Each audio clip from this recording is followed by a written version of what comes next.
Saludo a nuestro panel de invitados. En Bogotá, Colombia, está Francisco Santos, ex vicepresidente de Colombia, ex candidato a la alcaldía de Bogotá. Señor Santos, bienvenido a la noche de NTN 24.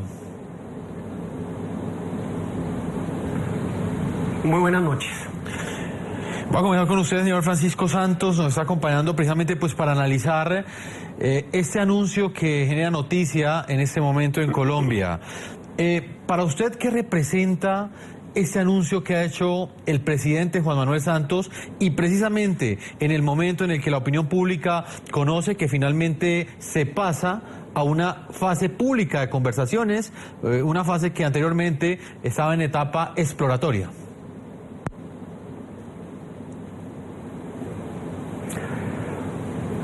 Pues empieza a pasar un poco lo mismo que pasó con las FARC, y es el presidente dice una cosa y el ELN dice otra. El presidente dice que no se va a negociar ni esto, ni el sistema, ni la economía, y uno oye a Antonio García diciendo que claro, que el tema económico y la paz social hace parte de ello. Son dos discursos totalmente distintos y son dos miradas a la solución totalmente distinta. El presidente en estos momentos dice que no va a negociar muchos temas, pero ya estamos, y creo que conocemos todos la situación de un presidente que nos ha dicho que la negociación con las FARC iba a durar 6 meses, ya vamos para 3 años o 4 años, que nos decía que estos temas no estaban involucrados, acabaron involucrados, que decía que iba a firmar el 23 de marzo, no lo hizo. Entonces hay un problema de credibilidad muy grande, primero. Y segundo, el ELN llega muy fortalecido a la mesa de negociación, porque secuestrar colombianos y cobrarles y dejarlos en deuda, asesinar militares y policías, volar torres y oleoductos, pues le sirvió para poder abrir una mesa de negociación. El gobierno llega, por lo tanto, muy debilitado. El gobierno llega, digamos, con una situación muy débil para poder enfrentar el tema del ELN, porque no lo hizo pues militarmente, y la ofensiva militar la tuvo siempre el ELN durante los últimos 2 años, que se fortaleció por el narcotráfico, por ayuda de las FARC, por muchos otros temas. Y tercero, el otro elemento es cómo van a hacer compatibles los dos procesos. Yo soy las FARC y yo digo, no, yo dejo que el proceso con el ELN avance y firmo cuando este esté tan avanzado como el proceso nuestro. Y eso puede ser 1 o 2 años. Entonces, ahí hay unos interrogantes, pero sobre todo tenemos un gobierno que negocia todo, que acepta la violencia como un instrumento para abrir espacios de negociación, y que, pues, sin duda un gobierno al que le midieron el aceite, un gobierno que no tiene agenda distinta a esa, un gobierno impopular. No me extrañaría que así como las FARC lo ordeñan por un lado al presidente Santos, el ELN lo ordeñen por otro. Tengo miedo por esta democracia, tengo muy poca esperanza de que con este proceso de paz y los dos procesos de paz se resuelva el problema de la violencia, y contando, digamos, con estos 3 elementos, no soy muy optimista. Permítame, integro a esta hora, también está desde otro ángulo del análisis, Carlos Arturo Velandia. Actualmente es consultor de paz y lo hemos invitado porque él fue integrante de la Dirección Nacional del ELN. En su momento era conocido con el alias de Felipe Torres. Carlos Arturo Velandia, bienvenido al programa La Noche. Muy buenas noches, Jefferson, y bueno, a su disposición para ver las inquietudes y preguntas que a bien tengan. Pues señor Carlos Arturo, la primera de ellas tiene que ver con la percepción que usted tiene sobre lo que viene de aquí en adelante. El presidente Juan Manuel Santos ha sido muy enfático en asegurar, o bueno, en dar a conocer que inicia una fase pública de conversaciones con el ELN, una fase que hasta hace pocas semanas era exploratoria. ¿Qué opinión le merece a usted el contenido de lo que ha planteado y de lo que ha divulgado el presidente Juan Manuel Santos y el ELN? Bueno, primero que todo, pues yo creo que es una muy buena noticia que el país debe registrar con optimismo y también con ilusión, porque es la primera oportunidad que vamos a tener, una oportunidad muy sólida, que no solamente la van a tener las partes, sino que la va a tener el país, de ponerle punto final a la guerra más larga del hemisferio occidental. Y sobre todo, que se va a poder abrir las compuertas a la participación de la sociedad, en unas condiciones mucho más, pudiéramos decir, propicias, y que sin la sombra, sin la pesadumbre y de la violencia asociada a la política. Señor Carlos Arturo, ¿terminó el ELN abriendo espacios de negociación a través de la violencia? Y se lo pregunto no solamente por lo que han sido las últimas 5 décadas de accionar del ELN, sino precisamente por lo que ha sucedido en las últimas semanas. Un gran número de policías asesinados, un conjunto de ciudadanos que en este momento están secuestrados todavía en poder del ELN y que hasta el día de hoy ellos no han dado ninguna respuesta. Yo creo que ha sido infortunado realmente, pues este tipo como de accionar, sí, para ser escuchado. El ELN ha tenido que recurrir a acciones de fuerza para reclamar su atención. Así fue durante los gobiernos de Samper, de Andrés Pastrana Arango, y también en otros momentos ha ocurrido esto. El ELN ha querido poder tratar sus agendas, sus reclamos con los gobiernos, pero los gobiernos siempre lo han dejado en un segundo lugar. Y para llamar la atención han protocolizado hechos que han sido muy dolorosos para el país. Y esos últimos también hacen parte de ese tipo de demostraciones. Señor Santos, ¿qué opina usted frente a este punto? Las conversaciones, como lo planteábamos al inicio del programa, finalmente inician sin un compromiso del ELN de cesar sus acciones criminales. Tampoco han dicho que van a cesar el reclutamiento de menores, ni que van a entregar los menores que se encuentran en sus filas, y mucho menos, lo que más les duele a muchas personas es que no hay un compromiso de dejar de secuestrar y tampoco de liberar a los cautivos que mantienen su poder.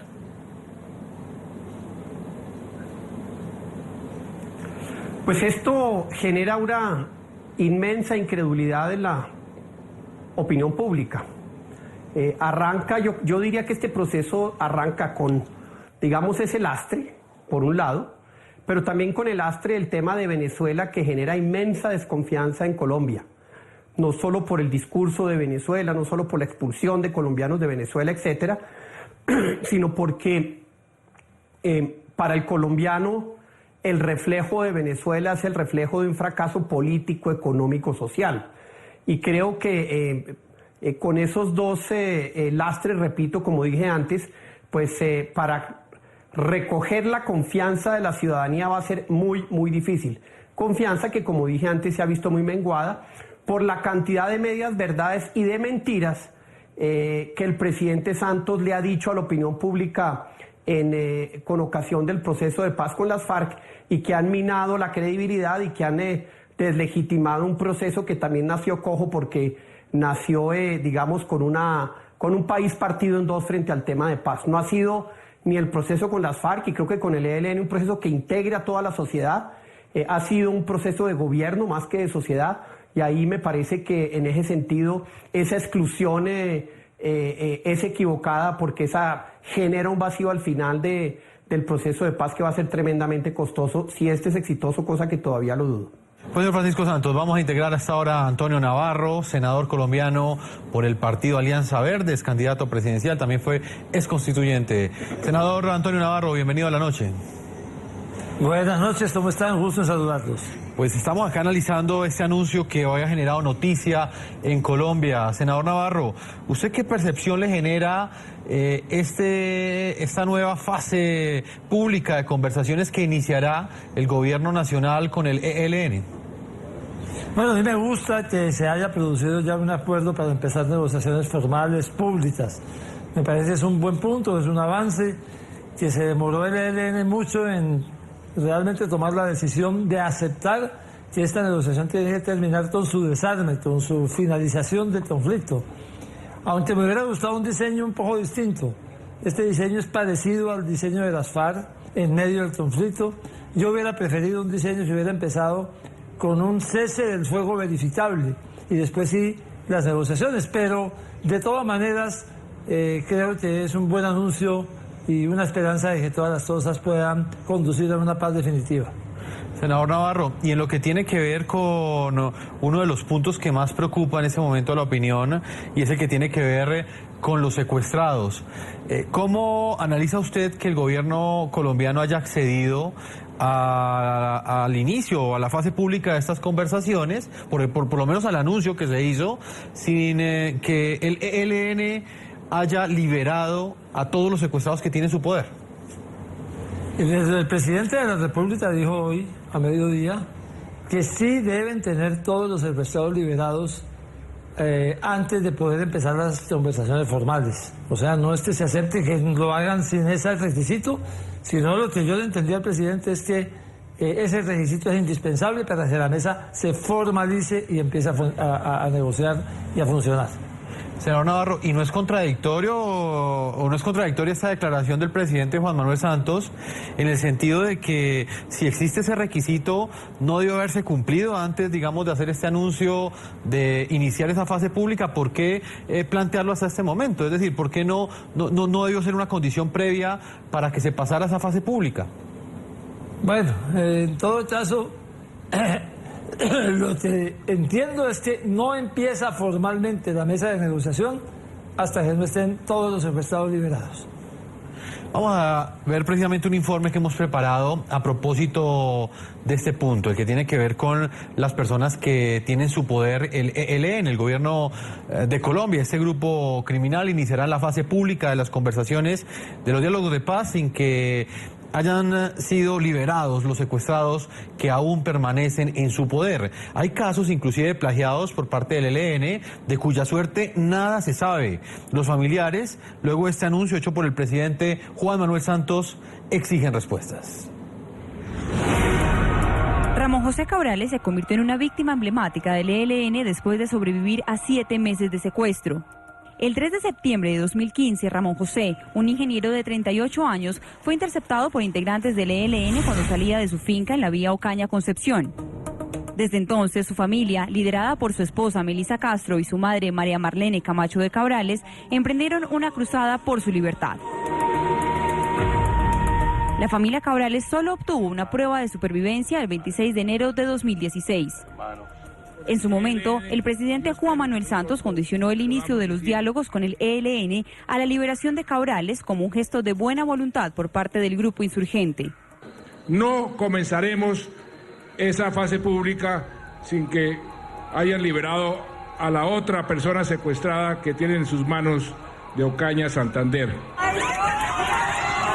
El pasado 23 de marzo, Ramón José, con una evidente pérdida de peso, regresó a la libertad.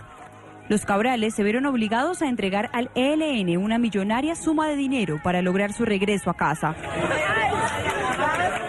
Así lo confirmó el mismo Cabrales a Noticias RCN 5 días después de ser liberado.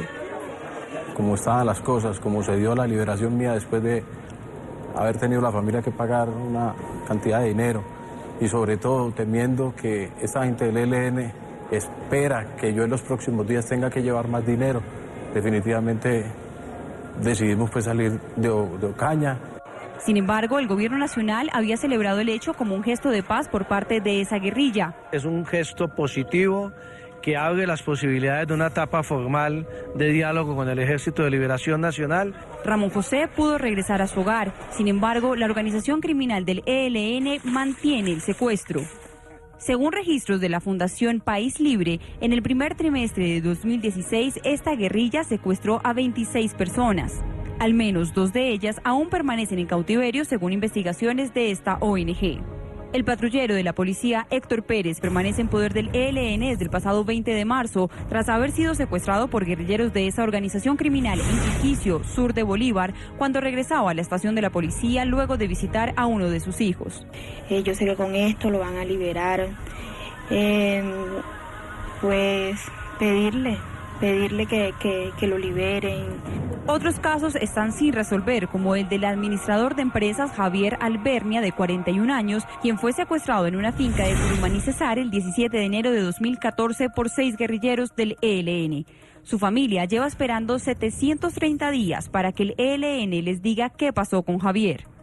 Que al inicio, para nosotros, si se puede decir de un final que yo no voy a poderlo llamar que sea feliz, pero sí que yo pueda con estos diálogos, poder saber qué pasó con el cadáver de mi hijo. Por su parte, la Defensoría Regional del Pueblo de Risaralda denunció que el Frente Cacique Calarcá del ELN tiene secuestrado a un niño de 3 años desde hace 9 meses. El rapto del menor se dio al parecer en represalia por la desmovilización de su madre de las filas de ese grupo guerrillero. La Defensoría del Pueblo hace un llamado para que este niño, que se encuentra retenido desde el mes de junio del año pasado, sea devuelto al seno de su hogar. Este miércoles, al anunciar el inicio de la fase pública de diálogos con el ELN, el mandatario de Colombia dijo esto sobre la práctica del secuestro que mantiene esta organización criminal. Para el gobierno no es aceptable avanzar en una conversación de paz con el ELN mientras mantenga personas secuestradas. Regreso a Bogotá, Colombia. Señor Francisco Santos, el vicepresidente de Colombia, nos estaba pidiendo la palabra antes de este informe precisamente para comentar, y quiero conocer su opinión precisamente sobre esas declaraciones del presidente Juan Manuel Santos, a las cuales hacía alusión el senador Antonio Navarro. El presidente dice que pues para el gobierno no es aceptable avanzar en una conversación de paz con el ELN mientras existan secuestrados, mientras este grupo mantenga secuestrados en su poder. No obstante, se anuncia una fase pública de conversaciones estando el ELN o teniendo el ELN todavía muchas personas secuestradas. Pues mire, yo creo que hay que plantear los riesgos de este proceso para que no nos hagamos ilusiones sin ver los peligros. El ELN y las FARC son muy distintas. El mando unificado de las FARC no lo tiene el ELN. El ELN tiene los frentes casi que son autónomos para hacer lo que ellos quieran. Entonces, imponer una decisión de que no secuestren no es tan fácil. Y por otro lado, el ELN siempre ha sentido que ha sido maltratado frente a procesos como los de la FARC. Siempre ha sentido que se le ha visto como una organización de segunda clase, y le aseguro que el tema del secuestro va a ser el primer punto donde ellos van a decir, ¿y por qué a las FARC no le exigieron lo mismo? Porque las FARC llegaron a ese punto después de de bastante tiempo de negociación. Entonces yo veo ahí es un inmenso escollo, como veo un manejo de 2 mesas totalmente distintas, con organizaciones distintas, que no siento que el gobierno tenga la finura para entender las diferencias, que si las entendieran podía servir para acelerar el proceso y para poder generar, digamos, victorias tempranas que no veo. Veo al presidente tirándoselas de gallo fino frente al ELN, mientras es un manso cordero con las FARC, y pues eso obviamente a la dirigencia del ELN no le va a gustar, y creo que ahí va a haber uno de los más grandes problemas en el manejo de este proceso que no me cabe la menor duda va a enredar todo el tema de la paz en este país. Doctor Carlos Arturo Velandia, exintegrante de la Dirección Nacional del ELN, precisamente el grupo con el que el gobierno iniciará esta fase pública de conversaciones. ¿Cuál es su opinión específicamente frente a este punto? ¿Es optimista o pesimista usted frente a la voluntad que tendría el ELN de avanzar en una mesa de conversaciones, pero al mismo tiempo, por ejemplo, dejando en libertad o por lo menos entregándole esa verdad que esperan muchas familias cuyos hijos están en poder del ELN?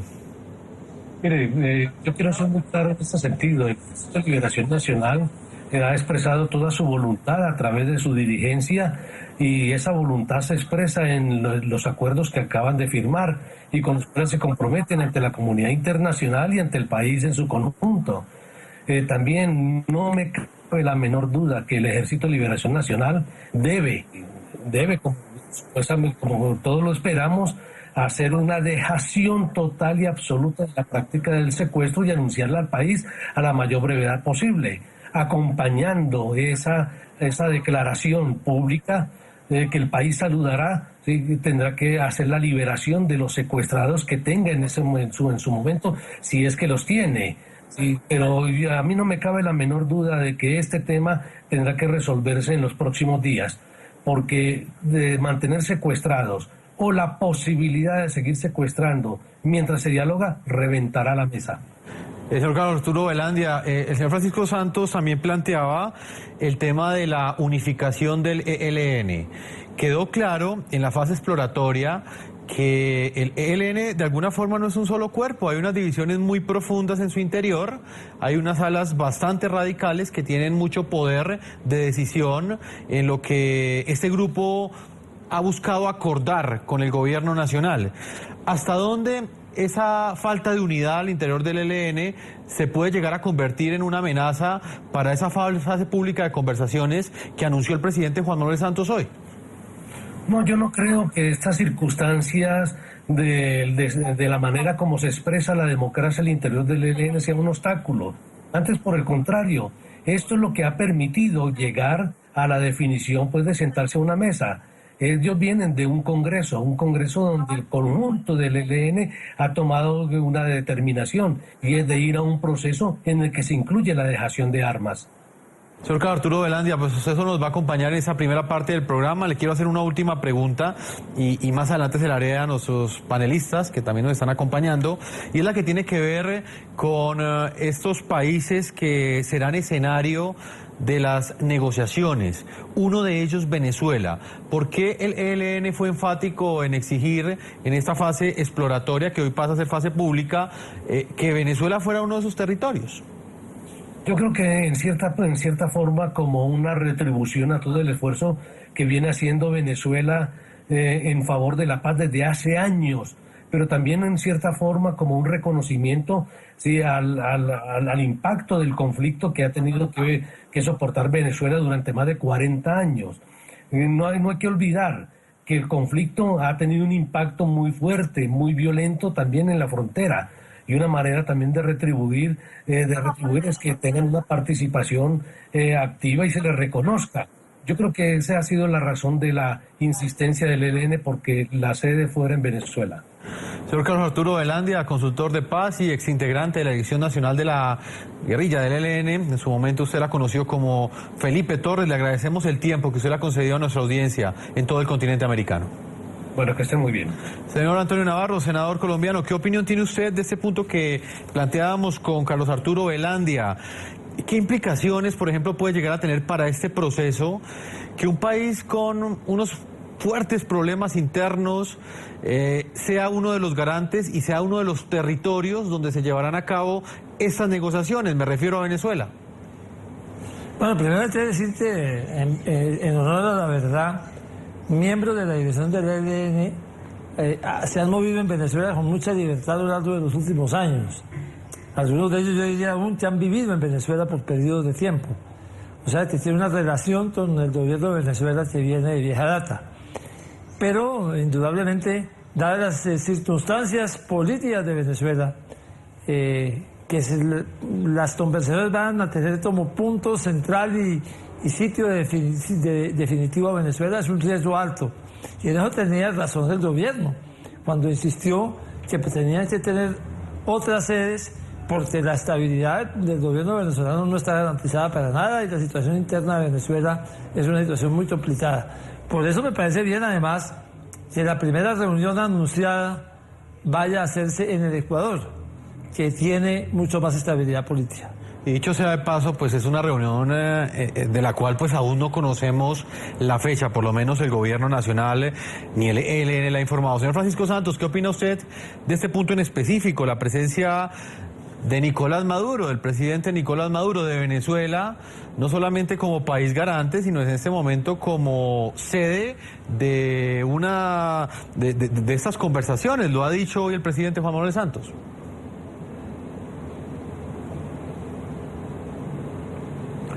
Lo primero es que tiene un efecto negativo porque genera inmensa desconfianza, entre otras porque es que el gobierno de Venezuela no es neutral de ninguna manera, toma partido claramente como lo ha tomado durante décadas. El ELN, desde que el chavismo entró al poder a finales de los 90, se instaló en Venezuela, totalmente. Hoy Pablito, creo que se llama uno de sus líderes, vive en el Amparo tranquilamente y delinque en Colombia. Entonces quieren hacerle, digamos, un reconocimiento y un agradecimiento en este momento político tan difícil de Nicolás Maduro y del gobierno de Venezuela, con este gesto del ELN de reconocerles y decirles, hombre, ustedes son importantes en esto. Pero me parece un error estratégico por un lado del ELN, me parece que eso genera desconfianza en Colombia, así como generó y genera algo de desconfianza, un tanto menos Cuba con las FARC, pero lo de Venezuela sí es claramente un escenario en el que se juega con los dados absolutamente cargados. ¿Qué va a pasar allí? Pues en una situación política tan difícil y tan fluida como está hoy ese país, pues cualquier cosa puede pasar, pero no me cabe la menor duda que la decisión del ELN tiene que ver con el hospedaje y la tranquilidad con que el gobierno venezolano le ha permitido al ELN y a las FARC vivir en Venezuela durante los últimos 18 años.